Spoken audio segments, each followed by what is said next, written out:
Doctor बुद्धिमान श्रेष्ठ हुनुहुन्छ हामीसँग। उहाँसँग रहेर आज फेस टु फेस बहस गर्नेछौँ। डाक्टर साहब स्वागत छ कार्यक्रममा। धन्यवाद। विश्वभरि नै यति बेला कोरोना महामारीले गर्दा एउटा विकराल रूप धारण गरिरहेको छ। आम मानिस रोग भोग र शोकले ग्रस्त हुन लागेको अहिलेको यो विश्व जगत, नेपालमा पनि यो महामारीले ठुलो विकराल रूप लिला भन्ने चाहिँ आकलनहरू गर्न थालिएका छन्।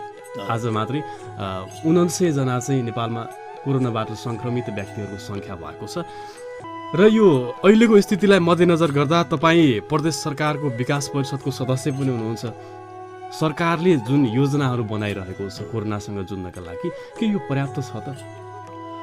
अब यो समसामयिक प्रश्नमा म के भन्न चाहन्छु भने सरकारले जुन खालको योजना अगाडि बढाएको छ मलाई लाग्छ म आफू सन्तुष्ट नै छु। किन भन्दाखेरि जसरी विकसित राष्ट्रहरूमा अलि नेग्लिजेन्सी बढ्यो, त्यसको कारणले अलि भयावह स्थिति जुन देखा पर्यो, त्यो भन्दा त्यसको अर्थात् त्यससँग तुलना गर्ने हो भने नेपाल जस्तो एउटा अल्पविकसित मुलुक जसले चाहिँ आफ्नो साधन स्रोतलाई चाहिँ बढीभन्दा बढी परिचालन गर्नको लागि जुन प्रयत्न गर्यो, जस्तो सुरुमा पहिला त लकडाउन नै इन्टरनेसनल एयरपोर्ट क्लोज गर्नेदेखि लिएर इन्डियाको बोर्डरहरू सिल गर्नेदेखि लिएर योबाट सुरु गर्यो। त्यसपछि गएर अहिले विशेष गरेर नेपालको कन्टेक्स्टमा भन्दा पनि मैले गर्दा गण्डकी प्रदेशको कुराहरू गर्नुपर्छ जस्तो लाग्छ। गण्डकी प्रदेशमा अहिले जुन हिसाबले हाम्रो यो लकडाउन गरेर जसरी सरकार अगाडि बढ्यो, जसरी चाहिँ हाम्रो प्रदेश सरकार चाहिँ एक्टिभ छ, जुन हिसाबले चाहिँ यो प्रदेशका जनताहरूको स्वास्थ्यको लागि चाहिँ अथवा कोरोनालाई परास्त गर्नको लागि चाहिँ जसरी अगाडि बढेको छ, मलाई लाग्छ यो धेरै नै राम्रो छ। यसमा रहेका 11वटा जिल्लाहरूमा अब केही तपाईँको चाहिँ बिरामीहरू देखा परे, तर उनीहरू सन्चो भएर पनि गइसके। अहिले के छ भने एउटा विपन्न वर्ग अथवा भनौँ मजदुर वर्ग र त्यसमा पनि व्यवसायीहरू एकातिर रोगले चाहिँ ग्रस्त हुने कुरा एकातिर छ, अर्कोतिर चाहिँ यो भोगको समस्या। त्यति मात्रै नभएर कतिपय व्यवसायीहरू चाहिँ ब्याङ्कबाट ऋण लिएर आफ्नो व्यवसाय सञ्चालन गरिरहनु भएकाहरू अहिले चाहिँ जुन किसिमबाट चाहिँ किस्ता तिर्न नसक्दा ब्याङ्कले समाउला भन्ने डरहरू छन्। यसलाई कसरी समाधान गर्नु पर्ला? अब यस्तो छ, यो चाहिँ के भने यो विश्वव्यापी समस्या हो होइन।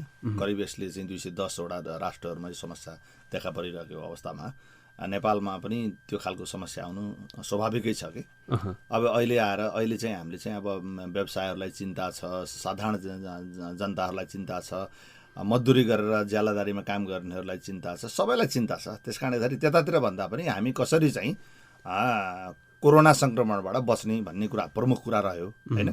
मान्छे बाँच्न पायो भने न अरू कुराहरू गर्न पाउने भयो। त्यस कारणले राज्यले स्टेप बाई स्टेप जनतालाई एउटा सहजता प्रदान गर्ने, जनतालाई चाहिँ तपाईँको राहत प्याकेजहरू ल्याउनु पर्ने, यी कुराहरू आफ्नो ठाउँमा छन्।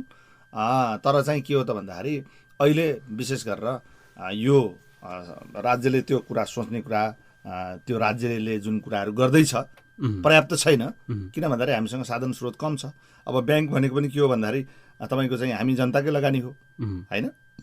राज्यले चाहिँ इन्कम गर्ने पनि हामी जनताले तिरेको करबाटै हो।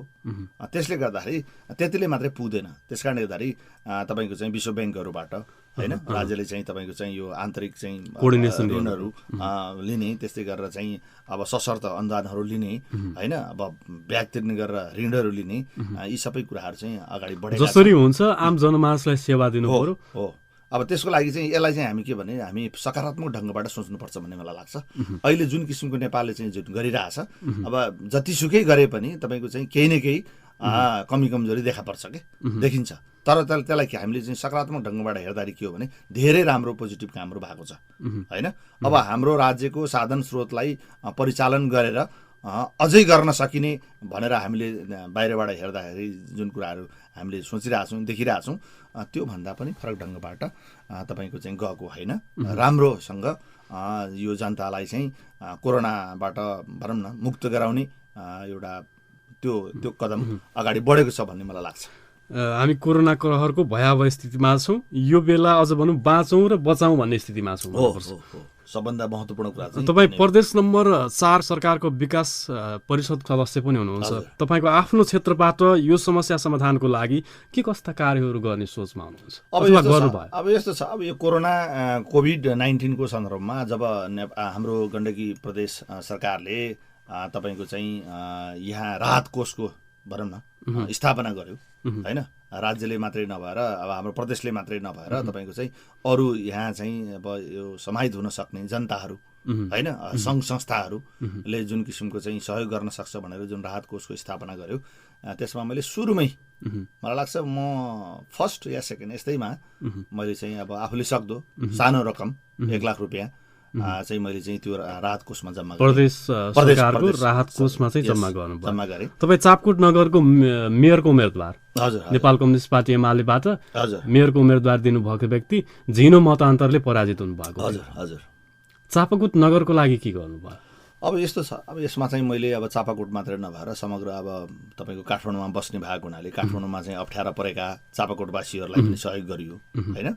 अब कतिलाई त्यहाँ चाहिँ राहत चामल दाल मात्रै लैदिएर भएन, उनीहरूलाई अब तेल किन्न पर्यो, नुन किन्न पर्यो, चिनी किन्न पर्यो, के किन्न पर्यो, कतिलाई क्यास पनि सहयोग गरियो होइन। चापाकोटको मात्रै किन, तपाईँको भोजपुरका चाहिँ जो फेसबुकको एउटा स्ट्याटसमा साथीले हालेर चाहिँ भोजपुरको एउटा चाहिँ भाइ भर्खरै चाहिँ 2 महिना भएर चाहिँ काठमाडौँ आएको, ज्याला मजदुर गर्ने मान्छे, ऊ लगभग सुसाइड गर्ने स्थितिमा रहेछ र स्ट्याटस हालेर रहेछ। त्यो साथीले सेयर गर्यो, त्यसपछि त्यहाँ फोन गरियो, त्यसपछि आफ्नै अस्पतालको गाडी पठाएर होइन त्यहाँ चाहिँ तपाईँको चाहिँ राहत सामग्रीहरू पुर्याइयो। यहीँ चापाकोटबाट गएर त्यहाँ बसेर त्यहाँ अड्किएकाहरू जति पनि साथीहरू छन् तिनीहरूलाई पनि केही न केही सानोतिनो सहयोग गरियो। त्यस्तै गरेर कृष्णगण्डकी गाउँपालिकामा होइन त्यहाँ पनि राहत कोषमा चाहिँ तपाईँको 25,000, गल्याङ नगरपालिकामा 25,111 यसरी सहयोग गरिएको छ भने अस्ति यहाँ चाहिँ अब यो हुन त यो एकद्वार प्रणाली छ, तर एकद्वार प्रणाली भए तापनि चापाकोटमा अलिकति अप्ठ्यारै पर्यो। त्यहाँ राहतमा छुटेको हो या चाहिँ त्यहाँ अब होइन त्यतिको मान्छेले त सक्छ होला भनेर छोडिएको, धेरै समस्या भइसकेपछि त्यहाँ पनि होइन। तपाईँहरूलाई यहाँका चापाकोटवासीहरूले विशेष गरी चापाकोट नगरको पूर्व उम्मेदवार पनि हुनुहुन्थ्यो तपाईँ मेयरको। चापाकोटवासीहरू जो विपन्न छन्, गरिब छन्, मजदुर छन्, उनीहरूले डाक्टर साहब यस्तो गर्नु पर्यो, चापाकोटले सहयोग गरेर चापाकोट नगरपालिकाले हामीले राहत दिएन भन्ने किसिमका गुनासोहरू त गर्नुभएको छैन। अब यस्तो छ, अलिकता गुनासो आएको हो नआएको होइन। अब त्यसलाई चाहिँ हामीले चाहिँ अलिक सकारात्मक ढङ्गबाटै लिन्छौँ। त्यस्तो के हुन्छ भन्दाखेरि कहिलेकाहीँ राहत वितरण गर्ने सन्दर्भमा तपाईँको चाहिँ अब यो मान्छे यतिको त ठिकै छ होला भनिन्छ, अब ऊ मान्छेले आशा गरेर हुन्छ, त्यस कारणले 100% फेयर गर्छु भन्दा पनि कहीँ न कहीँ छुटिहाल्छन्। तर पनि के हो भने छुटिएको छ भने पनि फेरि सम्बन्धित निकायसम्म पुर्याउने होइन हाम्रो जिम्मेवारी पनि हो। त्यसले गर्दाखेरि अब त्यो छुटेको ठाउँमा केही चाहिँ हामीले अस्ति 8 घरमा 2 नम्बर वार्डमा चाहिँ हामीले 8 घरलाई चाहिँ सेवा भनौँ न राहत सामग्री पुर्याइयो। म काठमाडौँबाटै त्यहीँबाट यहाँ चाहिँ भनेर पुर्याएको। अब त्यसको मतलब के हो भने म चाहिँ फेरि अनुशासनको पालना गर्ने मान्छे भएको हुनाले एकद्वार प्रणाली नै भनेर भनिरहेको सरकारले भनिरहेको हुनाले निर्देशिकामा त्यो आएको हुनाले यद्यपि नेपालभरि त्यो नियम त्यसरी पालना भएको छैन। फेरि पनि यहाँ चाहिँ भइदिए राम्रो हुन्छ भन्ने मलाई लाग्छ र यहाँ पनि सहयोग गरिरहेको छ। र म अहिले लकडाउनको पिरियडमा पनि आज 3 दिन भयो आएको। यहाँ आउनको मुख्य कारण भनेको के हो भने मेरा जनताहरूसँग एकचोटि प्रत्यक्ष तपाईँको चाहिँ भेटघाट हुन्छ। अब तपाईँको रेडियोबाट त झन् अब सबैलाई चाहिँ होइन भेटघाट गर्ने अवसर पनि जुर्यो। तपाईँहरूलाई धन्यवाद दिन चाहन्छु चापाकोट एफएमलाई विशेष गरेर। र म चाहिँ अस्ति आएको छु, 3 दिन भयो आएको र केही दिन यहाँ बस्छु। र यसमा चाहिँ आजको चाहिँ मेरो कार्यक्रम पनि छ। म विशेष गरेर म स्वास्थ्यकर्मी भएको नाताले मैले चापाकोट नगरपालिकामा रहेका सबै स्वास्थ्य चौकीहरूको प्रमुखहरूलाई आज 11 बजे नगरपालिकामा हाम्रो मेयर उपमेयरहरूकै चाहिँ एउटा रोहबरमै त्यहाँ चाहिँ स्वास्थ्य प्रमुखकै रोहबरमै हामीले चाहिँ त्यहाँ स्वास्थ्य प्रमुखहरूलाई सबै स्वास्थ्य चौकीका प्रमुखहरूलाई बोलाएका छौँ। र त्यहीँ चाहिँ हामीले चाहिँ मैले चाहिँ त्यो ल्याएको केही सामग्रीहरू 25 सेट चाहिँ तपाईँको चाहिँ राम्रो स्ट्यान्डर्डको चाहिँ तपाईँको पिपी र त्यस्तै गरेर तपाईँको चाहिँ यो फ्रन्ट लाइनमा काम गर्नेहरू जस्तो नगर प्रहरी भयो, हाम्रो सुरक्षाकर्मीहरू जस्तो प्रहरीहरू भयो, त्यस्तै गरेर तपाईँको चाहिँ पत्रकारहरूलाई पनि छ होइन। किनभने पत्रकारहरू पनि यस्तो बेलामा मास्क लगाएर दौडिराख्नु परिरहेछ होइन। समाचार सङ्कलन गर्नलाई नेपाल पत्रकार महासङ्घ स्याङ्जालाई मैले हस्तान्तरण गर्ने कार्यक्रम छ। त्यस्तै गरेर तपाईँको चाहिँ र मैले नेकपाको चाहिँ यो लकडाउन सुरु भएकै दिन मैले नेकपाको अध्यक्ष सीताराम गैरे हाम्रो जो नगर कमिटीको अध्यक्ष हुनुहुन्छ उहाँलाई मैले फोन गरेर काठमाडौँबाट के भनेको छु भन्दाखेरि वडा नम्बर 1 देखि 10 सम्मका कमिटीका अध्यक्ष र सचिवलाई फोन गरेर त्यहाँ कांग्रेस एमाले राप्रपा भन्ने होइन कि त्यो वडामा को विपन्न परिवारका मान्छेहरू छन् तिनीहरूको लागत तयार गर्ने र राहत वितरण गर्दाखेरि त्यो तिनीहरूले पाए कि पाएनन्, नपाए भने त गाह्रो हुन्छ, अप्ठ्यारो हुन्छ, नपाए भने पनि नगरपालिकामा चाहिँ समन्वय गर्न सजिलो हुन्छ। त्यो डेटा भयो भने हामीसँग त्यही भएर त्यो डेटा कलेक्सन गर्न भनेर चाहिँ मैले भनेको हुनाले र म आफै पनि सकेसम्म मैले सबै वडाका निर्वाचित वडा अध्यक्षहरूलाई मैले सम्पर्क गर्ने प्रयास गरेँ। केहीसँग भयो, केहीसँग भएन र नगर कमिटीमा रहेका ती वडा कमिटीमा रहेका अध्यक्ष र सचिवलाई मैले सम्पर्क गरेको छु र मैले चाहिँ काठमाडौँबाट आउनुभन्दा अगाडि तपाईँको वडामा कस्तो कस्तो समस्या छ त, त्यति मात्रै होइन।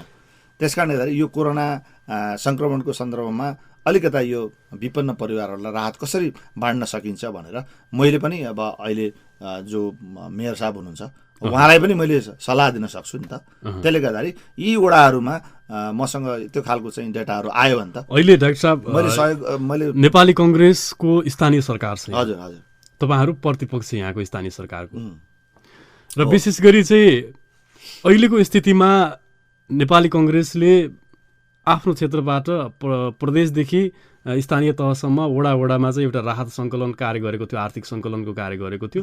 त्यो नगरपालिकालाई बुझाइसकेको छ र सम्बन्धित ठाउँमा राहतहरू पुर्याइसकेको छ। हजुर, तर कांग्रेसले अहिले आएर आरोप के लगाइरहेको छ भने नेपाल कम्युनिस्ट पार्टीलाई राहत वितरणका लागि नेपाल कम्युनिस्ट पार्टीले कुनै पनि सहयोग गरेन। अब त्यसमा म के भन्न चाहन्छु भन्दाखेरि अब पहिला त चापाकोट नगरपालिकामा राहत कोष स्थापना भएको थिएन, मलाई जानकारी छैन होइन, जानकारी नहुँदै पनि हामीले सकेको ठाउँमा जो हाम्रो साथीहरूबाट खबर आयो त्यहाँ हामीले पठाइयो।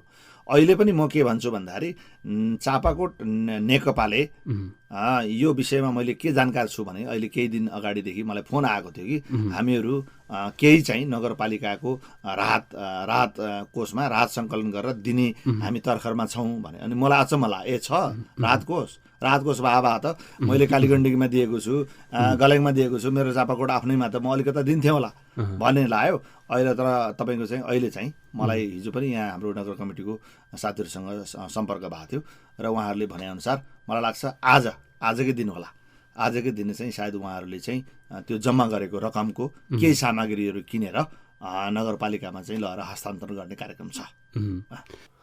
तपाईँ चिकित्सा सेवामा लामो समय काम गर्नु भएको मान्छे, विगत धेरै पहिला पनि तपाईँहरूले विभिन्न स्वास्थ्य सम्बन्धी शिविरहरू लिएर आउने गर्नुहुन्थ्यो। अहिलेको यो समयमा पनि विभिन्न सामग्रीहरू चाहिँ हामीले स्वास्थ्य सम्बन्धी सामग्रीहरू 10वटै वडाका स्वास्थ्य चौकीहरूमा चाहिँ हस्तान्तरण गर्छौँ भनेर सहयोग गर्छौँ भनेर चाहिँ हजुर रेडियो मार्फत प्रतिबद्धता जारी गर्नुभएको छ। अब यो के छ भन्दाखेरि अहिले सबभन्दा पहिला अहिलेको त समस्या परेको भनेको स्वास्थ्य कर्मीहरूलाई नै हो। जसरी अहिले रेडियोमा तपाईँ र म अगाडि बस्दा पनि यो चाहिँ खास गरेर अब सोसियल डिस्टेन्स मेन्टेन गर्ने भनेर बनाइ हुन्छ। त्यस कारण अहिले चाहिँ हाम्रो चाहिँ जुम अहिले अलिक फेमस छ होइन, त्यस्तै गरेर तपाईँको अनलाइनमा त्यो हिसाबले हामीले गर्न पनि सकिन्थ्यो। तर अहिले स्वास्थ्य कर्मीहरूलाई अहिले विशेष गरेर जुन फ्रन्ट लाइनमा जसले काम गर्छ, जस्तो स्वास्थ्य कर्मीले बिरामीलाई परीक्षण गर्नु पऱ्यो भने उनीहरूलाई राम्रो मास्क चाहियो होइन, उनीहरूलाई पिपी सेट चाहियो भनेर जुन किसिमको यो नेपालभरि नै अहिले जुन माग भइरहेको छ, यद्यपि सर्टेजको बावजुद पनि होइन अलि पहिल्यै ल्याउन सकिने थियो, तर अलिकता सर्टेजहरू नै भएको हुनाले हामीले चाहिँ अलिकता ढिलो गरेर आयौँ। र तपाईँको चाहिँ के छ भन्दा त्यस्तै गरेर मास्क, म स्वास्थ्य कर्मी भएको हुनाले मैले अघि नै भने स्वास्थ्य कर्मीहरूलाई पहिलो प्रायोरिटी सबैभन्दा जोखिममा स्वास्थ्य कर्मी हुन्छ नि, अनि त्यसपछि गएर तपाईँको स्वास्थ्य कर्मी पहिलो प्रायोरिटी दिनुपर्छ भन्ने। यस, त्यस कारणले गर्दाखेरि यो सबै खालको हाम्रो चाहिँ चापाकोट नगरपालिकामा रहेका सबै स्वास्थ्य चौकीका प्रमुखहरूलाई आज बोलाइएको छ। म उहाँहरूलाई फेरि यो यत्तिकै ल्याएको होइन, निड बेसमा ल्याएको। उहाँहरूलाई मैले सम्पर्क गरेको छु काठमाडौँमा 2-3 राउन्डको सम्पर्कपछि उहाँहरूलाई चाहिँ त्यो खालको मतलब सामग्री हो भनौँ न, यो पर्सनल प्रोटेक्टिभ इक्विपमेन्ट नभएको हुनाले मैले लिएर आएको छु। यद्यपि यहाँबाट पनि पहिला अलिअलि प्राप्त भयो, त्यो मैले हिजो हेरेँ, केहीको हेरेँ, त्यो कुनै क्वालिटीको छैन। त्यसले गर्दाखेरि चाहिँ तपाईँको चाहिँ एउटा कुरा मैले चाहिँ त्यतातिर चाहिँ अलिक जोड दिएँ भने अर्को सुरक्षाकर्मीहरू सुरक्षाकर्मीहरू जो चाहिँ अलिकता लकडाउनको पिरियडमा के छ कसो छ शान्ति सुरक्षाको सन्दर्भमा अन्य यही कोरोनासँग रिलेटेड कामहरू पनि गर्न पर्नेमा उनीहरू पनि अगाडि नै हिँडिराख्नु पर्ने भएको हुनाले उनीहरूलाई पनि टार्गेट गरेर त्यस्तै गरेर अघि नै मैले भने पत्रकारलाई त्यस कारणले यो चापाकोट नगरपालिकामा म त्यो हिसाबले आएको छु। तपाईँ चापाकोट विकासको लागि चापाकोटको हरेक योजनाहरूको विकासको लागि तपाईँ पहिलेदेखि नै सक्रिय भएर आएको व्यक्ति, त्यही आधारलाई चापकोट मानसले मूल्याङ्कन गरेर तपाईँलाई गल्याङ चापकोट सडक खण्डको अध्यक्ष पनि बनाउनु भएको, कति सालमा बनाउनु भएको थियो? अब यो यस्तो छ, यो चाहिँ तपाईँको करिब करिब हामी अहिले त यो गल्याङ चापाकोट उपभोक्ता समिति भनेर खासै चाहिँ छैन होइन। यो चाहिँ किन भन्दाखेरि योलाई चाहिँ तपाईँको 2072 सालमा तपाईँको चाहिँ यो भाग 1 मा परेर राज्यको एउटा सम्भावित रणनीतिक सडकमा परेर होइन हामी पार्न सफल भयौँ। त्यसपछि तपाईँको विष्णु पौडेल अर्थमन्त्री हुँदाखेरि चाहिँ हामीले 23 करोड रुपियाँ गल्याङ चापाकोट सडकलाई चाहिँ ग्राभलको लागि होइन राज्यबाट तपाईँको चाहिँ छुट्याउन सफल भयौँ र चाहिँ त्यो चाहिँ हाम्रो चाहिँ एउटा कुरा के छ भने डाक्टर साहब, तपाईँ यही क्षेत्रको विकासको लागि भनेर चाहिँ अग्रसर भएर हिँडिरहेको देख्दा चापकोटवासीले एउटा आकाङ्क्षा चापकोटवासीको के थियो भने डाक्टर बुद्धिमान श्रेष्ठलाई अध्यक्ष बनाइयो भने हामी पक्की रोडमा चाहिँ गल्याङ जान पाउँछौँ, सलल्ल बगेर मोटरमा चढेर हामी त्यो गल्याङ जान पाउँछौँ, हुँदै बुटोल जान पाउँछौँ भन्ने जुन आकाङ्क्षा थियो, तर त्यो आकाङ्क्षा आज पुरा भएको छैन। आज पनि आम सर्वसाधारणहरू हिउँदमा धुलाम्बे र बर्सातमा हिलाम्बे बाटोमा हिँड्न बाध्य छ। ठिक होइन, यो कुरा एकदम राम्रो कुरा हो। अब नेपालको विकासको गति सबैलाई थाहा छ होइन। त्यसले गर्दाखेरि एउटा हाम्रो चाहिँ समस्या के थियो त भन्दाखेरि म अध्यक्ष भइसकेपछि यो सडकले एउटा रूप फेरेकै थियो, फेरेकै हो, आजको दिनमा पनि फेरेकै छ। आज तपाईँ यहाँबाट हिँड्दा गल्याङसम्म जाँदाखेरिको अवस्था र योभन्दा केही वर्ष अगाडिको अवस्था हेर्ने हो भने धेरै नै फरक छ होइन। तर त्यसलाई अब विकासलाई के हो त भन्दाखेरि एकदमै तपाईँको चाहिँ रातारात चाहिँ त्यो जुन कालोपत्रे सम्भावना भएन। तर जब सम्भावित रणनीतिक सडकमा पर्यो, त्यसपछि 23 करोड रुपियाँ पर्यो, त्यसपछि तपाईँको चाहिँ 2 वर्षमा यहाँ चाहिँ निर्माण व्यवसायीले जुन किसिमको यो ग्राभलिङ गर्यो धेरै राम्रो थियो। तर ग्राभलिङ गरे पश्चात तुरुन्तै अर्को वर्ष के हुनु पर्थ्यो भन्दा कालोपत्रेको लागि टेन्डर हुनु पर्थ्यो। तर कालोपत्रेको लागि टेन्डर किन भएन त भन्दाखेरि राज्य सङ्घीयतामा ठिक त्यति बेला नै गयो। राज्य सङ्घीयतामा त्यति बेला गएको हुनाले के भयो त भन्दाखेरि अब त बाँडिनु भयो बजेट, तपाईँको सङ्घ सरकार, केन्द्र सरकार, प्रदेश सरकार र स्थानीय सरकार। र त्यहाँनिर के भयो त भन्दाखेरि जब हाम्रो गल्याङ र चापाकोटको सडक गल्याङ नगरपालिका र चापाकोट नगरपालिका दुईटा नगरपालिका मात्रै जोड्ने भएको हुनाले यो बाटोलाई प्रदेशमा पार्ने भनेर भनियो। प्रदेशमा पर्यो, प्रदेशमा भइसकेपछि के भयो त प्रदेशमा त पर्यो, तर प्रदेशको त पहिलो वर्ष त बजेट त थिएन, नभइसकेपछि यो कालोपत्रेसम्म भएन। त्यसकारणले गर्दा केन्द्रले पनि 2 वर्ष तपाईँको गत आर्थिक वर्ष र त्योभन्दा अघिल्लो आर्थिक वर्ष के सम्बन्धित मन्त्रालयहरुमा पहल कदमी नै गर्नुभयो। त्यस्तो हैन, पहल कदमी त अहिले पनि म आज 3 दिन भयो आएको, 3 दिनभन्दा अगाडि पनि लकडाउनको बेलामा पनि अर्थमन्त्री युवराज खतिवडा जसले 2066 सालको नदी महोत्सवमा यो हाम्रो गल्याङ चापकोटको बाटो हिँड्दा बस धकेल्नु भएको छ, उहाँलाई कण्ठ छ। त्यसकारणले गर्दाखेरि उहाँ आफैले पनि हामीलाई चाहिँ के हो सल्लाह दिनुभएको भने गत वर्ष नै यसलाई केन्द्रमा हाल्ने हो भने यसले 2टा प्रदेश छुवाउनुपर्छ। त्यसकारणले गर्दा गल्याङ चापाकोट खालीवन अर्थात् रामपुर नगरपालिका अर्थात् प्रदेश नम्बर 5 जोड्ने भन्ने खालको कुरा आएको। पोहोर साल चाहिँ म अलिकता अमेरिकामा थिएँ, म 1 महिना जति, त्यस कारणले आउनलाई अलि ढिलो भयो। जुन बेलामा म चाहिँ जेठको 1-2 गते आएको थिएँ, जेठको 15 गते भाषणै भइसक्यो अर्थमन्त्री, झन्डै 25 वर्ष रोके। त्यस कारणले गर्दाखेरि के भन्दाखेरि 25 वर्षको सन्दर्भमा जोड्दा अहिले चित्त बुझाउने बाटो त हुँदै होइन, तर ग्राभल भएको छ हैन। हिजोका दिनमा तपाईँको 15-20 दिनसम्म बाटो नखुलेको अवस्था हो, 4-5 दिनसम्म बाटो नखुलेको अवस्था हो। अहिले त्यस्तो कुनै पनि अवस्थामा त्यस्तो चाहिँ छैन। त्यसकारणले अहिले पनि भन्छौँ यो कोरोनाकोले जुन किसिमको यो जुन हाम्रो अर्थतन्त्रलाई तहस नहस बनाइरहेछ, यस्तो बेलामा पनि यो पालि गल्याङ चापाकोटको सडक खण्डमा तपाईँको बजेट केही न केही आउँछ। र म के भन्न चाहन्छु भन्दाखेरि प्रदेश सरकारसँग पनि हाम्रो कुरा भएको छ हैन।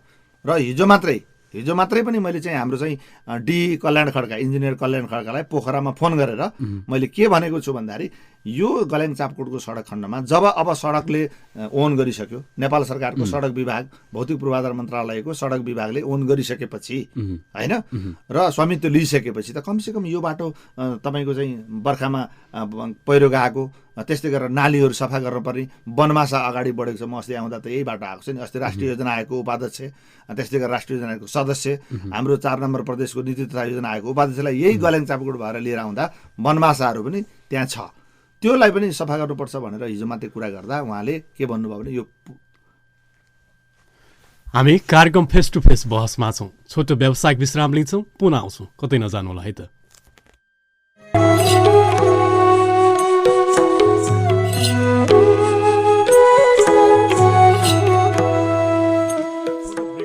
पुनः स्वागत छ कार्यक्रम फेस टु फेस बहसमा। डाक्टर बुद्धिमान श्रेष्ठसँग रहेर आज हामी फेस टु फेस बहस गरिरहेका छौँ। डाक्टर साहब, तपाईँ कालीगण्डकी एकीकृत विकास केन्द्रको अध्यक्ष समेत हुनुहुन्छ।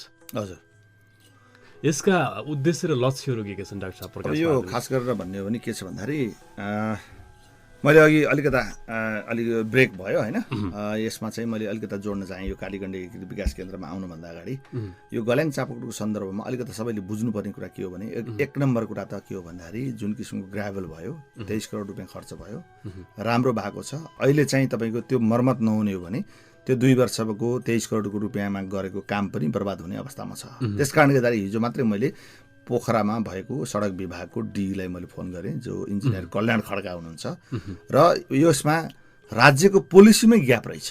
जस्तो उहाँहरूले के भन्नुभयो भने यस्तो खालको तपाईँको सिद्धार्थ राजमार्ग, पृथ्वी राजमार्ग जस्ता अर्थात् राष्ट्रिय राजमार्गहरूमा चाहिँ पिच गरिसकेपछि, ग्राभल गरिसकेपछि त्यसलाई चाहिँ मर्मत सम्मार भनेर प्रत्येक वर्ष बजेट हुँदो रहेछ। तर यस्तो खालको भित्री बाटो सडकहरूमा चाहिँ तपाईँको चाहिँ एकचोटि बनायो, अर्कोचोटि बजेट आयो भने पनि बरु अर्को बनाउने, नाली बनाउने या तपाईँको कलबोर्ड बनाउने, तर चाहिँ मर्मत सम्भार चाहिँ नहुने रहेछ।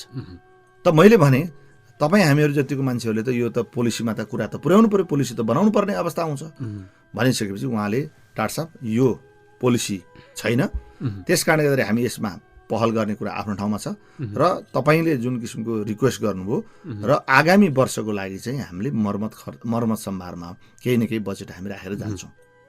नत्र भने त तपाईँको अहिले भनौँ न गत वर्ष तपाईँको चाहिँ सकिएको यो ग्राभलको काम अब योभन्दा अगाडिको बर्खामा सबै पहिरो गएर होइन नालीहरू बन्द भएर बिगारेको छ। त्यसलाई त्यसै कारण त्यो एउटा कुरा। र हिजो मात्रै मैले हाम्रो चाहिँ जिल्ला समन्वय समितिको प्रमुखलाई फोन गरेँ, उहाँ काठमाडौँ हुनुहुँदो रहेछ, सीता सुन्दास। मैले भने जिल्ला समन्वय समितिसँग बजेट छ कि छैन, यस्तो खालको सडकहरूलाई चाहिँ तपाईँको भनौँ न 10-20 लाख रुपियाँले ठुलो काम हुने कुरा, 10-20 लाखले 20 करोड 22 करोडको जुन राज्यले लगानी गरेको हामी जोगाउन सक्छौँ भने किन नगर्ने भनेर भन्दा बजेट छ, तपाईँ एकचोटि बेलुका फोन गर्नु होला भन्नुभएको थियो। बेलुका उहाँसँग कुरा हुन सकेन, त्यस कारण फेरि आज म कुरा गर्दैछु। मैले यो खालि किन मात्रै जोड्न खोजेको भने र हामी यसको कालो पत्रे गर्नको लागि निरन्तर हामी प्रयासमा छौँ। अस्ति हामीले राष्ट्रिय योजना आयोगको उपाध्यक्ष, राष्ट्रिय योजना आयोगको सदस्य प्लस हाम्रो नीति तथा योजना आयोग गण्डकी प्रदेशको उपाध्यक्षलाई पनि लिएर आएको कारण पनि त्यही नै हो। टाइम लाग्छ, नातिनु होला, यसलाई चाहिँ हामी पुरा गरेर छाड्छौँ।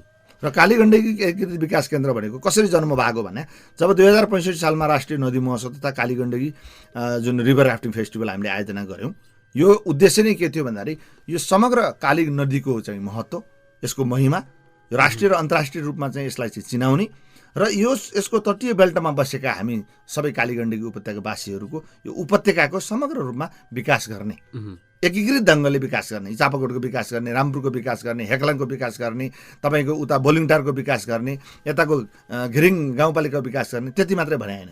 यो समग्र जुन एउटा हाम्रो रामदीदेखि देवघाटसम्मको जुन यो रामदीदेखि देवघाटसम्मको जुन हाम्रो यो कालीगण्डकीको लोअर जुन भ्याली छ यसलाई विकास गर्ने र विशेष गरी कालीगण्डकी डाइभर्सनका कुराहरू आइरहेका छन् डाक्टर साहब। हजुर, अहिले चाहिँ कालीगण्डकी डाइभर्सन गरेर त्यसबाट विद्युत पनि उत्पादन गर्ने र मधेसको एउटा ठुलो भूभाग चाहिँ सिँचाइ गर्ने भन्ने कुराहरू पनि आइरहेका छन्। तपाईँले त यसलाई यो सुरुवाती चरणदेखि नै जति बेला कालीगण्डकी डाइभर्सनका कुरा सरकारमा उठ्यो त्यति बेलादेखि नै तपाईँले विरोध गर्दै आइरहनु भएको छ, सरकारलाई खबरदारी गर्दै आइरहनु भएको छ, खबरदार हाम्रो कालीगण्डकी डाइभर्सन गरेर लान पाइँदैन भनेर भनिरहनु भएको छ। तपाईँले के त्यस्तो फाइदा देख्नुभयो जो चाहिँ अहिले कालीगण्डकी बगिरहेको छ? अब यस्तो छ तपाईँको के छ भन्दाखेरि मैले पहिला पनि भन्ने गरेको थिएँ, अब यो नदीको 7वटा उपयोगिता हुन्छ होइन। यो कालीगण्डकी यसो हेर्दाखेरि सलल्ल यसमा बगेको मात्रै छ होइन। यसलाई हामीले चाहिँ कस्तो भने राम्रो समुचित प्रयोग गर्न सकिरहेको छैनौँ, उपयोग गर्न सकिरहेको छैनौँ। तर वास्तवमा तपाईँ हेर्नुहोस् न, थेम्स नदीको एउटा किनारमा तपाईँको लन्डन सहर छ होइन। त्यस्तै गरेर संसारका मानवीय सभ्यता नै नदीको किनारमा चाहिँ विकसित भएछ भन्नु हो। नदी हाम्रो सभ्यता हो, कालीगण्डकी हाम्रो जीवन भनेर मैले किन भन्ने गरेको भन्दाखेरि यो कालीगण्डकी नै हो यो हाम्रो भ्यालीलाई चिनाउने। न त हामीसँग माछा पुच्छ्रे छ, न त हामीसँग मनोकामना छ, न त हामीसँग कुनै अरू खालको फेमस यहाँ बताउनु पर्ने चिजहरू छन्। तर छ त के छ भन्दा कालीगण्डकी छ। कालीगण्डकीको किनारमा यत्रो ठुलो उपत्यका छ। यो कालीगण्डकी उपत्यकाको हिसाबले हामीले हेरौँ र यसलाई चाहिँ तपाईँको यहाँका ठुला ठुला समथर भूभागहरू सिन्चिने मात्रै होइन, सिँचाइबाट मात्रै होइन, त्यस्तै यहाँको चाहिँ तपाईँको चाहिँ एउटा जलयात्राबाट होइन, त्यस्तै गरेर तपाईँको चाहिँ यो ठाउँमा भएका मठ मन्दिरहरू, यो ठाउँमा भएका यो कालीगण्डीको उत्तर गङ्गा जस्ता पवित्र स्थलहरू एउटा प्रचार गरेर, धार्मिक हिसाबले पनि प्रचार गरेर यो ठाउँलाई कायापलट गर्न सकिने जुन खालको एउटा कालीगण्डकी नदीले जुन बोकेको सम्भावना हो त्यसलाई डाइभर्सन गर्न दिएर, त्यसो भए यो कालीगण्डकी बेल्टका कालीगण्डकी वासीहरूको आम सर्वसाधारणको कालीगण्डकी भनेको सम्पत्ति हो, सम्पत्ति हो। यसको संरक्षण गर्नुपर्छ भने तपाईँको एक्ज्याक्टली यसलाई सम्पत्ति, यसको संरक्षण गर्नुपर्छ। मैले त अझै के ल्याएको थिएँ भने त्यो बेलामा नगरपालिकाहरू थिएन, रामपुर र चापाकोट पनि नगरपालिका भएको थिएन। त्यो बेलामा 36वटा गाउँपालिका थियो, गाउँ विकास समिति थियो।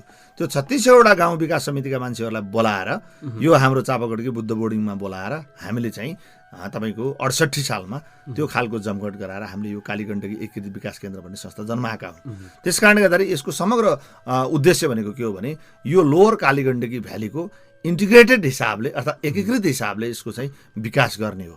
त्यस कारणले विकास भनेको तपाईँको चाहिँ आजको भोलि नै सबै एकैचोटि हुने होइन हो। हामीले भन्नु तपाईँले सोध्नुभयो भने यहीँको भनौँ न, अब हाम्रो उद्देश्य भनेर त के हो भने नवलपरासी, तनहुँ, लम्जु, हाम्रो चाहिँ स्याङ्जा र पाल्पा यस बिचमा बगेको हाम्रो नदीमा धेरै पुलहरू हाल्ने होइन, मानिसहरूलाई आवाज जावत गर्न सकिने सम्भावनाहरूलाई बढाइदिने, कालीगण्डकी करिडोरको चाहिँ जुन हिसाबले आएको छ त्यस्तै गरेर तपाईँको चाहिँ हाम्रो यो अहिले नयाँ देवघाटदेखि यो शालिग्राम करिडोर भनेर आएको छ, मदन भण्डारी जुन राजमार्ग भनेर आएको छ। त्यस कारणले प्रशस्त विकासका सम्भावनाहरू भएको यो कालीगण्डकी उपत्यकालाई यो कालीगण्डकी नहुने हो भने यसको महिमा चाहिँ हुँदैन। चापाकोटदेखि रामपुरसम्म जोड्ने निर्दिम घाटको पुल, हजुर, तपाईँले डाक्टर युवराज खतिवडालाई पनि ल्याएर देखाउनु भएको थियो। यो चाहिँ के हो भने डाक्टर युवराज खतिवडा त 2066 सालको राष्ट्रिय नदी महोत्सवको उद्घाटन गर्न आउनु भएको थियो। अनि त्यसपछि तपाईँको चाहिँ त्यो बेलामा हामीले साइटहरू देखाएको थियौँ। उहाँ राष्ट्रिय योजनाको उपाध्यक्ष हुनुहुन्थ्यो र अहिले पछि चाहिँ राष्ट्र ब्याङ्कको गभर्नर हुनुभयो। उहाँ नै अहिले चाहिँ अर्थमन्त्री हुनुहुन्छ।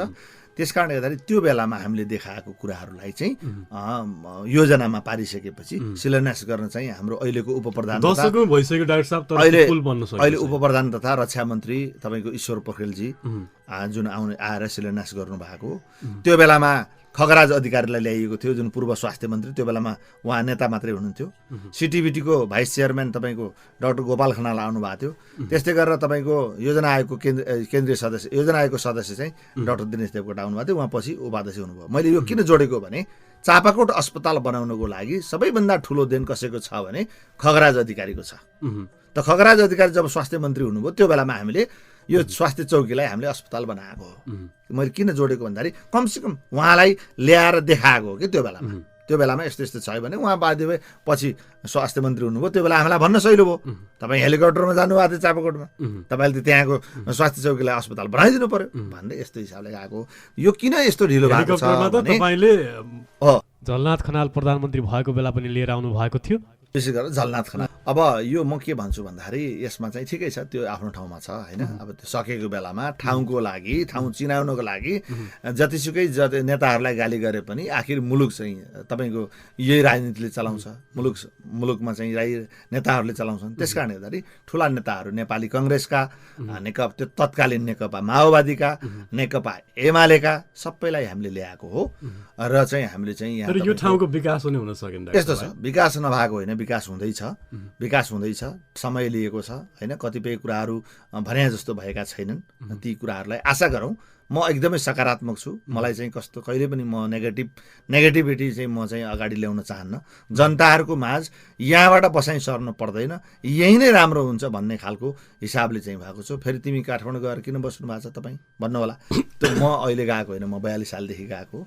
त्यस कारणले जहाँसम्म दामाचौर र रामपुर जोड्ने पुल, त्यस्तै गरेर तपाईँको निर्दिम घाट र खालेवन जोड्ने पुल तपाईँको चाहिँ बन्छ।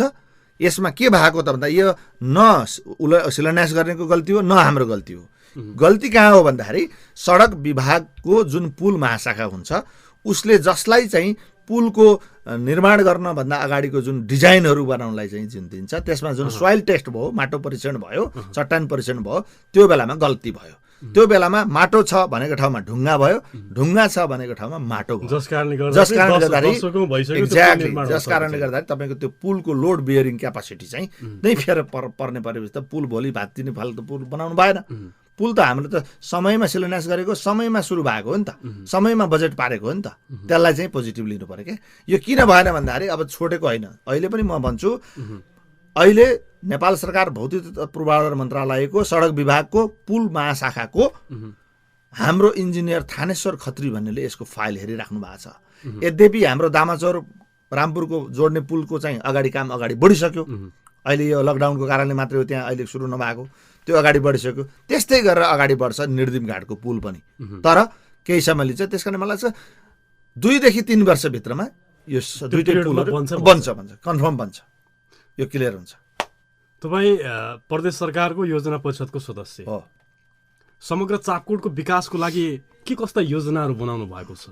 अब मैले चाहिँ के भन्छु भन्दाखेरि अब यो मलाई चाहिँ मुख्यमन्त्री अध्यक्ष हुने जुन गण्डकी प्रदेश विकास परिषद हो, यसमा खास गरेर तपाईँको पञ्चवर्षीय योजना हाम्रो पारित भएको छ। अस्ति हाम्रो चाहिँ तपाईँको चैत्र 4 र 5 गते ठुलो एउटा चाहिँ बैठक थियो, छलफल थियो, र त्यस छलफलले जुन ल्याएका योजनाहरू तपाईँको अहिले प्रदेश सरकारले पारित गरेको छ। र अब पारित गरेको भन्ने मतलब के हो भने अब कार्यान्वयनको दिशामा अगाडि बढ्ने हो। यद्यपि कोरोना सङ्क्रमणको कारणले हाम्रो बजेटहरूलाई अलिकता डिस्टर्ब गर्यो, किनभने हामीलाई प्रदेश सरकारलाई आउने जुन बजेट हो त्यो चाहिँ जुन सङ्घबाट आउने, केन्द्रबाट आउने बजेटको एउटा एक किसिमको सिलिङ तोक्या छ, त्योभन्दा पहिलाको भन्दा धेरै कम छ। त्यसमाथि पनि अहिले हामीले चाहिँ तपाईँको चाहिँ यो कोरोनाबाट प्रभावित जनताहरूलाई राहत दिनुपर्ने छ। त्यसमा पनि प्रशस्त पैसाहरू खर्च हुन्छ। त्यति हुँदाहुँदै पनि हामीले चापाकोटलाई कसरी चाहिँ हामीले विकास गर्न सक्छौँ त भन्ने विषयमा मैले त्यहाँ 2टा कुरा उठाएको थिएँ र त्यो परेको पनि छ। त्यो भनेको के हो भन्दाखेरि कमसेकम पनि हाम्रो पोखरादेखि गल्याङसम्म आएर यसपछि आउने जुन देवघाट जाने जुन सडक हुन्छ, यो कालीगण्डकी भ्यालीको चापाकोट उपत्यका भनेको महत्त्वपूर्ण छ है भन्ने मान्छेहरूलाई परेको छ, त्यहाँका हाम्रा नीति निर्माताहरूलाई परेको छ। र यो हाम्रो चाहिँ यो कालीगण्डकीको करिडोर पारिको सँगसँगै हाम्रो यतापट्टिको शालिग्राम करिडोर चाहिँ हुने निश्चित छ। यही पालि हाम्रो टेन्डर भइसकेको छ। यो हाम्रो चाहिँ घिरिङ गाउँपालिकाको बैडी, तनहुँको बैडीबाट देवघाटसम्म जानको लागि, कालोपत्र गर्नेको लागि नै काम अगाडि बढ्ने नै छ। त्यो चाहिँ अहिले 2 महिना मात्रै, वैशाख जेठ र असाढ मात्रै नभएर त्यो कन्टिन्यू रूपमा त्यो अगाडि बढ्छ।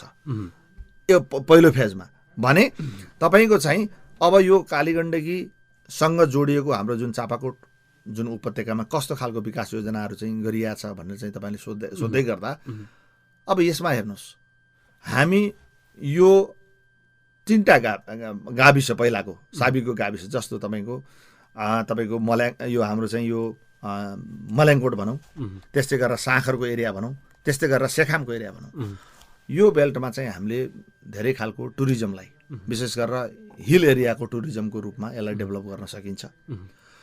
प्रचार प्रसारको आवश्यक छ। हामी एकदमै भाग्यमानी छौँ। हामी पोखरा र नारायणघाट र हामी भैरवा बुटोलको बिचमा, हाम्रो यो ट्रायङ्गलको बिचमा छौँ हामी, होइन। र यसले चाहिँ तपाईँको चाहिँ नारायणघाटमा आएका, तपाईँको लुम्बिनीमा आएका र पोखरामा आएका टुरिस्टहरू र इन्टरनल टुरिज्मलाई पनि हामीले चाहिँ प्रचार प्रसार गर्ने हो भने हामीले त्यहाँ विकासको ठुलो सम्भावना छ। यो ठाउँको 1-2 दिनको बसाइ चाहिँ यहाँ हामीले लम्ब्याउन सक्ने गरेर लान्छौँ। अब अहिले कुरा गर्दा त्यति मान्छेहरूलाई चाहिँ त्यति चाहिँ भनौँ न सान्दर्भिक नहोला, किनभने अहिले मान्छे लकडाउनमा छ, कोरोनाले प्रभावित छ, राज्यको चाहिँ बजेट चाहिँ अत्यन्तै तपाईँको चाहिँ एउटा अभावको स्थितिमा पुर्याउन लागिरहेको अवस्था छ र चाहिँ अब यस्तो बेलामा तर हामीसँग भिजन त हुनु पर्यो नि त भने त्यस्तै गरेर कालीगण्डकीको म्याक्सिमम युटिलाइजेसन गर्ने कुराहरू र यहाँका समतल भूभागमा जुन किसिमको कृषिको जुन उपजहरू हामी तयार गर्न सक्छौँ, उद्योग धन्दाहरूले त्यही खालको कृषिसँग रिलेटेड हामी उद्योगहरू चाहिँ हामी सञ्चालन गर्न सक्छौँ। यद्यपि हाम्रो चापाकोटमा पनि पछि गएर विविध प्रयास गरिसकेपछि मात्रै हाम्रो चाहिँ चापाकोट यो औद्योगिक ग्राम भनेर चाहिँ जुन पार्न सफल भइरहेछ होइन, त्यति सजिलै भएको छैन यो काम। र म के भन्छु भन्दाखेरि यसको लागि माथिबाट बसेर गर्ने कामहरू हामी गर्न सक्छौँ, प्रदेशमा पनि हामी गर्न सक्छौँ होइन। म आफै एउटा गण्डकी प्रदेश विकास परिषदको सदस्य भएको नाताले पनि हाम्रो त्यहाँका चाहिँ मतलब मिनिस्टरहरूसँग सचिवज्यूहरूसँग त्यस्तै गरेर योजना आयोगका चाहिँ हाम्रा नीति तथा योजना आयोगका साथीहरूसँग हाम्रो विविध विषयमा छलफल हुन्छ, हामी गर्न सक्छौँ। तर स्थानीय तहले पनि स्थानीय सरकारले पनि घचघच्याउनुपर्छ, योजनाहरू ल्याउनुपर्छ, त्यो खालको भिजनरी एउटा प्लानहरू ल्याउनुपर्छ। त्यो ल्याइयो भने अहिलेको स्थितिमा त्यो भिजनरी प्लानहरू घचघच्याउने जुन कुराहरू गर्नुभयो नि तपाईँले, स्थानीय सरकारले गरेको छ कि छैन? अब यस्तो छ, मैले कसैलाई दोष दिन चाहन्न होइन, आफ्नो लिमिटेसन हुन्छ, काम गर्नेहरू आफ्नो तरिकाहरू हुन्छन्। तर म के भन्छु भन्दाखेरि स्थानीय सरकारले स्थानीय लिडरहरूले त्यस्ता खालका योजनाहरू बनाउनु पर्छ जुनका चापाकोटमा कमी छ। अहिले म देखिरहेको छु चापाकोटको हाम्रो स्याङ्जाको धेरै गाउँपालिका नगरपालिकाका प्रमुखहरू अहिले काठमाडौँमा छन्। किन भन्दा केन्द्रीय सरकारबाट बजेट माग्ने बेला भनेको अहिले हो। बजेट त जेठको 15 गते भाषण हुन्छ, बजेट भाषण हुन्छ, अहिले बजेट बनाइरहेका छन्। त्यस कारणले गर्दाखेरि एउटा जे भए पनि एउटा व्यक्ति बोल्नु र सरकार स्थानीय सरकार या प्रदेश सरकार जो पनि सरकार बोल्नुमा धेरै फरक हुन्छ। पहिला एक किसिमको डाक्टर साहब एउटा टिका टिप्पणीहरू गरिन्थ्यो, डाक्टर बुद्धिमान श्रेष्ठ राजनीतिक उद्देश्य पूर्तिको लागि चापकोट आउँछ भन्ने किसिमका कुराहरू गरिन्थ्यो। एकछिन रोक्नुला, मेरो प्रश्न सकिएको छैन। तर तपाईँ चुनावमा चाहिँ 900 समथिङ मतले हार्नुभयो स्थानीय निकायको चुनावमा नेपाली कङ्ग्रेसबाट, नेपाल कम्युनिस्ट पार्टी एमालेबाट उम्मेदवारी लडेर 900 समथिङ मतले चाहिँ तपाईँ चुनाव हार्नुभयो। तर चुनाव हारिसकेपछि पनि तपाईँ बारम्बार चापकोट आउनुले एक किसिमको सकारात्मक एउटा सन्देश छरेको। अब यस्तो हो, यो चाहिँ मान्छेले के सोच्छन् होइन, आफ्नो जे लेभल चाहिँ त्यही सोच्छ क्या मान्छेले। मैले त्यही भन्छु, सकारात्मक नै हुनुपर्छ। उहाँहरूले सोच्नु भएको एक हिसाबले उहाँको हिसाबले ठिक होला, तर मेरो हिसाबले त्यो ठिक होइन। किनभने म चाहिँ यहाँ हुर्किएको मान्छे हो, मलाई यो ठाउँले बनाएको मान्छे हो होइन, म यहीँको मान्छे हो नि त। म जहाँसुकै पुगे पनि जहाँसुकै घर भए पनि होइन, घर विश्वमा 2-4वटा देशमा भए पनि म त यहीँको हो नि त। अब अलिकता पहिला स्वास्थ्य शिविरहरू लिएर आउँथ्यौँ होला, पहिला यही स्कुलमा नाचेर गीत गाएर होइन सबैलाई रमाइलो बनाउने मान्छे हो होइन। यहाँ कसैलाई मलाई लाग्छ कसैलाई नचाहिने कुराहरू गरेर हिँड्ने खालको होइन। म फेरि काम बिना चाहिँ आउन्न कि, म जहिले पनि अहिलेसम्म आएको रेकर्ड भनेको काम नभइकन म यसै घुम्न भनेर आउँदिनँ। अब तपाईँको चुनाव लड्ने भनेर म वास्तवमा पहिलादेखि त्यो काम गरे पनि होइन, अहिले पनि होइन। अहिले पनि कतिपय साथीहरूले होइन, तर एउटा के हुन्छ नेपाल कम्युनिस्ट पार्टीमा पनि अझ सादत भएर जानुभएका कमरेड मदनले भन्नुहुन्छ कि राजनीतिमा थकाइ भन्ने शब्दावली हुँदैन। हजुर हजुर भन्नुहुन्छ नि, के तपाईँ फेरि उम्मेदवारी लड्ने सोच छ कि छैन? म एउटा तपाईँको पहिलो प्रश्नलाई म उत्तर दिन्छु। मैले भन्नु खोजेको के हो भने आफ्नो ठाउँको लागि, आफ्नो ठाउँको विकासको लागि हामी एक भएर लाग्नुपर्छ। मैले गत निर्वाचनमा लड्नु उम्मेदवार दिनुभन्दा अगाडि राजनीतिक भाषण गरेको भनेको मलाई लाग्छ हार्डली 2 या 3 चोटि होला। त्यो पनि आवश्यकता, त्यो बेलाको आवश्यकता मात्रै भएर। नत्र म जहिले पनि के हो भन्दाखेरि चापाकोट बनाउनुपर्छ। पहिला चापाकोट बनाउनुपर्छ, अनि विदेशमा गएको बेला हामी के भन्छौँ नेपाल बनाउनुपर्छ। हाम्रो हरियो पासपोर्ट हेर्दाखेरि विदेश जाँदा होइन, मेरो त धेरैचोटि विदेश गएको हुन्थ्यो। अनि थाइल्यान्डमा चाहिँ एकचोटि मलाई अनुभव छ, धेरै पल्टाएर धेरै मिनट उहाँले हेरिराख्नु भएको छ कि। एक त कसरी हेरेको होला भने, एक त यो मान्छेको चाहिँ पासपोर्ट नक्कली हो कि, यसले कुनै होइन कुनै नराम्रो काम पो गर्छ कि, धेरैचोटि नत्र नेपाली त यस्तो धेरैचोटि विदेश जाने त होइन भनेर हेरेको होला भन्ने लाग्थ्यो। त्यस कारण मलाई के लाग्थ्यो भन्दै के लाग्छ भन्दाखेरि आफ्नो ठाउँ बनाउनुपर्छ, मुलुक बनाउनुपर्छ।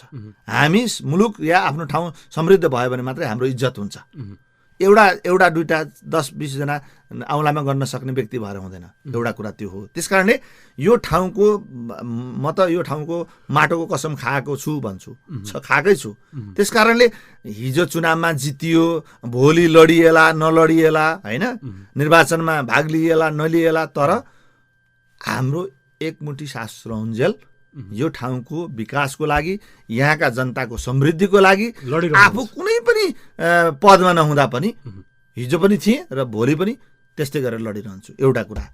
दोस्रो कुरा भनेको यो राजनीतिक स्वार्थ पुरा गर्ने, अब अलिक त राजनीति गर्ने मान्छेहरूले चेन्ज गर्नुपर्छ भन्ने मलाई लाग्छ क्या सोचलाई। किनभने राजनीति गर्ने हो, राजनीति गरिसकेपछि त्यहाँ विजय हासिल गरेपछि त्यहाँ चाहिँ पैसा कमाउन पाइन्छ भन्नेहरूले राजनीति गरेको हुनाले मुलुकको विकास नभएको हो। मुलुकलाई म केही दिन्छु है होइन, मेरो एक गाँस काटेर पनि म केही दिन्छु भन्न सक्ने खुबी भएका मान्छेले राजनीति गर्नुपर्छ र त्यो ठाउँको विकास हुन्छ, मुलुकको विकास हुन्छ भन्ने मलाई लाग्छ। र जनतालाई ढाँटेर राजनीति गर्न म चाहिँ सक्दिनँ। किन, म जापानमा केही वर्ष बस्या हुनाले पनि मलाई के थाहा छ त भन्दाखेरि honesty is the best policy. इमान्दारिता भनेको सबैभन्दा ठुलो नीति हो होइन। त्यसले गर्दाखेरि हामी सबैजना कस्तो हुनुपर्छ भन्दाखेरि आफ्नो ठाउँको विकासको लागि हामी आफ्नो स्वार्थपूर्ति होइन, आफ्नो ठाउँको स्वार्थ पुरा गर्नको लागि चाहिँ हामी अगाडि बढ्नुपर्छ भन्ने मलाई लाग्छ। हामी कार्यक्रमको अन्त्यतिर पनि आइसकेछौँ डाक्टर साहब, समयले नेटो काट्नै आँटेछ। हजुर, अन्त्यमा चाहिँ एउटा रमाइलो प्रसङ्ग जोडौँ। तपाईँ चाहिँ नवगायक पनि हुनुहुन्छ, एउटा राम्रो एल्बम निकाल्नु भएको थियो जो अहिले चाहिँ बजार तताइरहेको छ। हजुर, आज चापाकोट रेडियो मार्फत, सामुदायिक रेडियो चापाकोट 91.6 मेगाहर्जमा आज तपाईँको आवाज गुन्जाउनु पर्यो। ओहो, अब यो एकदमै अब यो धन्यवाद छ यहाँले होइन। हुन त अब मैले एउटा पहिला स्कुलहरूमा यसै होइन भाग लिने गर्थेँ, तर के हो भन्दाखेरि रेकर्ड गर्ने चाहिँ एउटा जुन जमर्को गरेको थिइनँ। अब पहिला रेकर्ड गर्ने खासै चलन पनि हुन्थेन। अब रेडियो नेपालमा जानु पर्थ्यो, भोइस टेस्ट गर्नु पर्थ्यो होइन, त्यो कुराहरू गरिएन। तर म अनौपचारिक रूपमा दन्त शिविरहरू गर्दा होइन, यस्तै गाउँठाउँमा आउँदा मादल बजाउने होइन, नाच्ने, अब कहिलेकाहीँ गीत पनि गाउने गर्थेँ। अब एउटा साथी जो हाम्रो स्याङ्जामा पनि डिएसपी भएर बस्नु भएको थियो, अहिले उहाँ एसएसपी हुनुहुन्छ, उहाँ अहिले प्रदेश नम्बर 5 को उसमा बाँकेमा जानुभएको, दाङमा जानुभएको छ। र उहाँले राजकुमार वैद्यवार उहाँले चाहिँ होइन तैँले चाहिँ एउटा गीत गाउनै पर्छ भनेर अलिक बेला बेला घचघचाइरहन्थ्यो। यही प्रसङ्गवश एउटा एकचोटि हाम्रो बादल घिमिरे, यही हाम्रो चापाकोट हाम्रो क्वामीको बादल घिमिरे जो सङ्गीतकार, जो कम्पोजर, उहाँले चाहिँ एउटा स्ट्याटस लेख्नु भएको थियो, रेलले तानेर भनेर। उहाँ त्यो बेला पोखरामा हुनुहुँदो रहेछ र उहाँले लेखेपछि मैले भने भाइ होइन हामीले पनि गाउनुपर्छ कि भनेर मैले मेसेन्जरमा मेसेज पठाएँ। अनि उहाँले भइहाल्छ नि सर भने, त्यसमा एउटा लेखेर पठाऊ भने, अनि लेखेर पठाउनु भयो। त्यसो मैले गाएर पठाएँ, भइहाल्छ नि सर, गाउन मिलिहाल्छ नि यतिको भएपछि भनेर भन्नुभयो। त्यसै जिस्किँदै धेरै प्र्याक्टिस नगरिकनै गाएको गीत हो। अब आज त्यति अब भनौँ न त्यति राम्रो त छैन, तर अब म तपाईँले भनेपछि अब सानो सुनाइदिन्छु। अब अलिक चिच्याएर बोल्ने बानी छ, अनि स्वर त त्यति भइसक्यो होइन, भइसकेको छ, तै पनि सुरु गर्नु। ए जागए नि जे गरे पनि दिलको मान्छे दिल भित्रै रहिरहने रेलले तान्यो र हो रेलले तान्यो र भैगुनी छौ भन्ने कसले जान्यो र भैगुनी छौ भन्ने कसले जान्यो र भैगुनी छौ भन्ने कसले जान्यो र। धन्यवाद। कति धेरै प्रतिभा तपाईँसँग, एक नेता पनि हुनुहुन्छ, त्यो अर्को भनौँ व्यवसायी पनि हुनुहुन्छ, हजुर, र गायक पनि हुनुहुन्छ। अब त्यस्तो होइन, अब के हो भन्दाखेरि आफ्नो प्रयास हो। डाक्टर साहब पनि हुनुहुन्छ, अब प्रयास हो। अब होइन, अब यसमा चाहिँ हरेक हिसाबले आफूलाई एक्टिभ राख्ने होइन, सकारात्मक सोच राख्ने, समाजसँग सबैलाई सकेसम्मको चाहिँ सहयोग गर्न कोसिस गर्ने। यी धेरै प्रतिभाहरूले एउटा चाहिँ के हेल्प गर्दो रहेछन् डाक्टर साहब, समाजसँग आम नागरिकसँग घुलमिल हुन सहज हुने वातावरण बनाउँदो रहेछ। त्यो चाहिँ सही हो हजुर, त्यो चाहिँ सही हो, म मान्छु त्यो कुरालाई हजुर। अन्त्यमा चापाकोटवासीलाई अझ भनेको रेडियो सुनेर बस्नुहुने हजारौँ लाखौँ श्रोताहरूलाई हामी कोरोना कहरको बेलामा विशेष गरी चाहिँ के सन्देश दिन चाहनुहुन्छ? अब म लकडाउनको पिरियडमा अलिकता दुःखका साथ आएको छु होइन। सधैँभरि तपाईँहरूसँग बस्ने इच्छा हुँदाहुँदै पनि अब मिलिरहेको छैन, सकिरहेको छैन। फेरि पनि यो कोरोना सङ्क्रमणको अवस्थामा अलिकता आफू सचेत बनाऊ होइन, स्वस्थ रहौँ, अरूलाई पनि अब सचेत राखौँ।